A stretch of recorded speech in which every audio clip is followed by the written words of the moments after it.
Hello, good evening guys. So I'm making this video as a supplementary material for your upcoming exam or long test, and I'll be focusing on the atomic number and atomic mass because I believe you'll have trouble in answering this when it comes to the examination day, which is for shadow. It will be tomorrow, and for the other section, it will be on Friday. So the other slides of this PowerPoint presentation, I won't be discussing further because I believe it's just concept that you're expected to easily know or understand once you've read it. This, however, atomic number and atomic mass, I believe this one's pretty complex. That's why I'm creating this video again to help you out with your examination.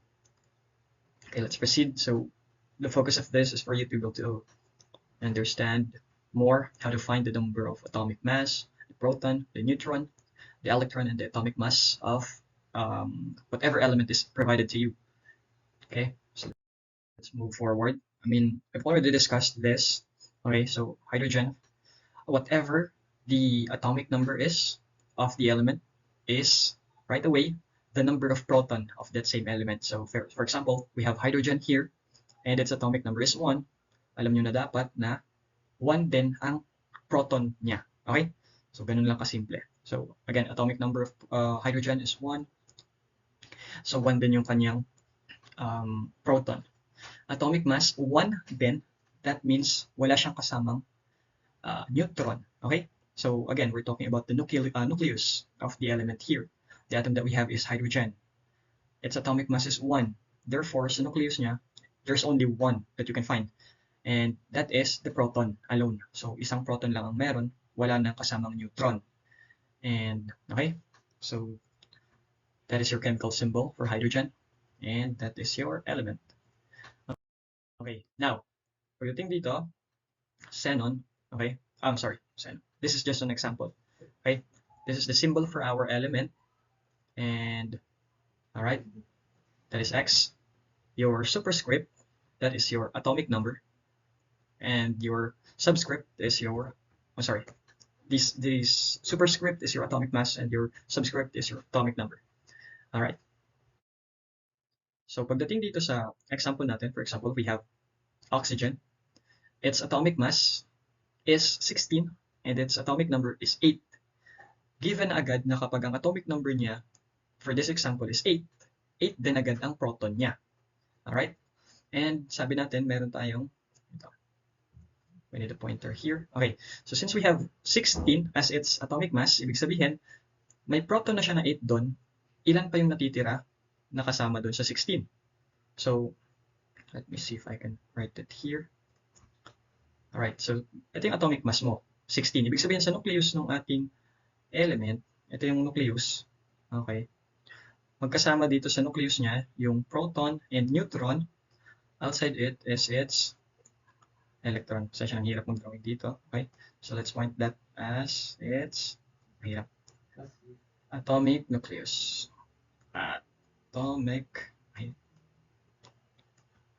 Try ko dito sa okay. Mas mahirap pala. Grabe hirap. Atomic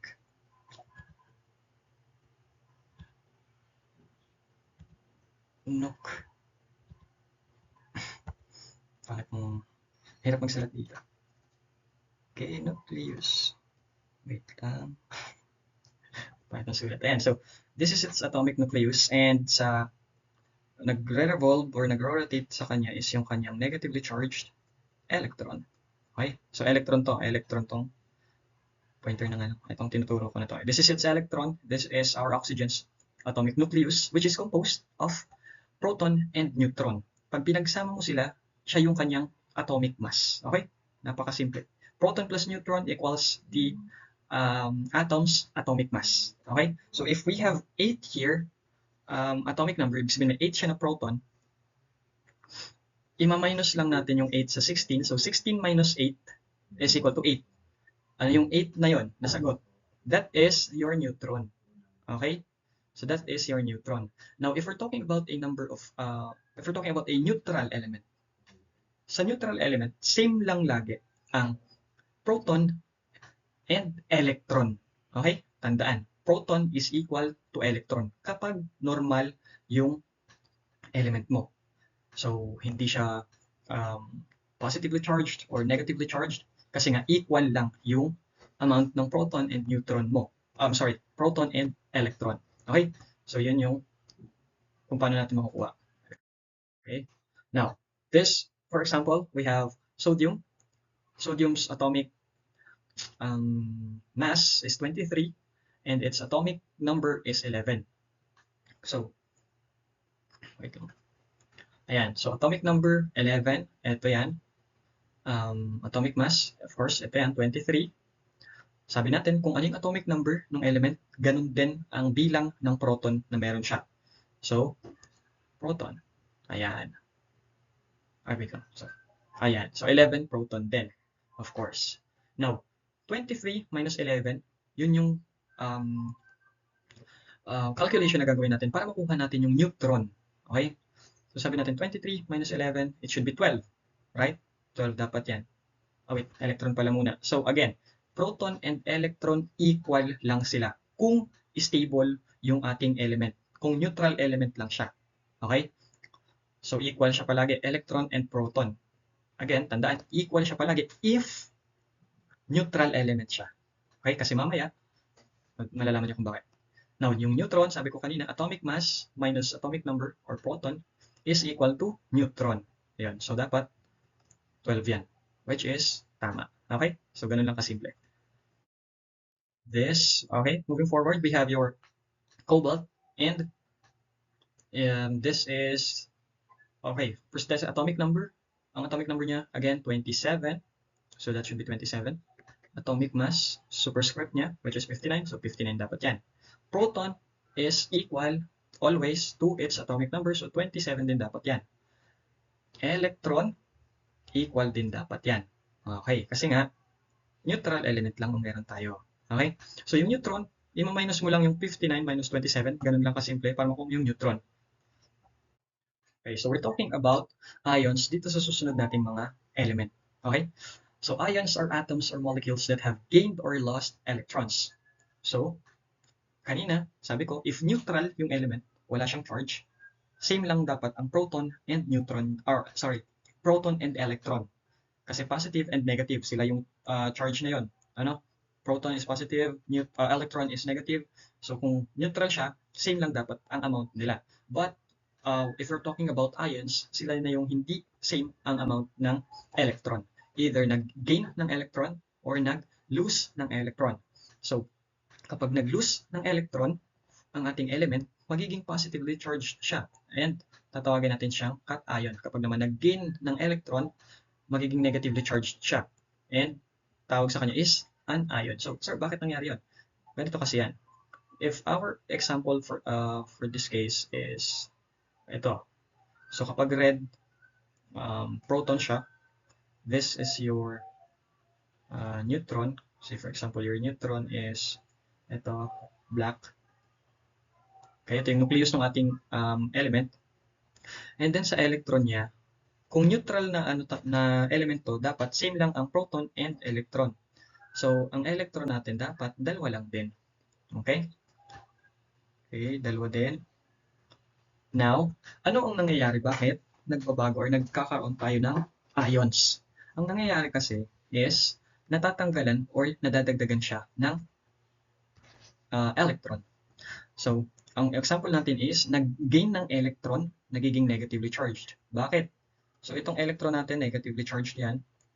Itong proton, of course, positively charged yan. Now, kapag nagdagdagan mo pa yan ng isa pang electron, okay, so kung kanina, equal lang ang proton and electron natin, kapag dinagdagan mo yan ng kahit isang electron lang, mas lamang na yung electron mo, so mas lamang ang negative na charge. Therefore, nagiging negatively charged ang ating element.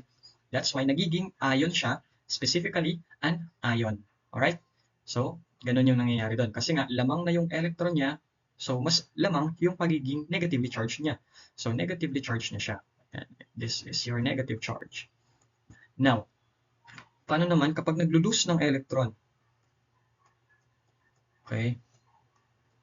Paano naman pag nag-lose ng electron? So again, tingnan natin, meron tayong dalawang proton sa nucleus natin and dalawang electron sa labas niya. Now, if nabawasan ka ng electron, which is yung sinasabi dito, magiging positively charged daw siya and tatawagin yung cation. Bakit? That is because if we eliminate this electron, isang electron na lang matitira. Hindi na sila balanced. Mas lamang na yung proton kaysa sa electron. Therefore, mas positively charged na siya. Okay? So, kapag nawalan siya ng isang electron, ayan, sabi diyan, nag-lose ng electron, it becomes positively charged kasi nga, mas madami na yung proton na meron tayo dito kaysa sa electron. And that is your cation. Okay? Ganun lang kasimple. Now, proceed tayo sa next example natin. Ayan na. Meron siyang plus 3. So, ano kaya yan? Nag-gain or nag-lose? So, sabi natin, positively charged. That is cation. Okay.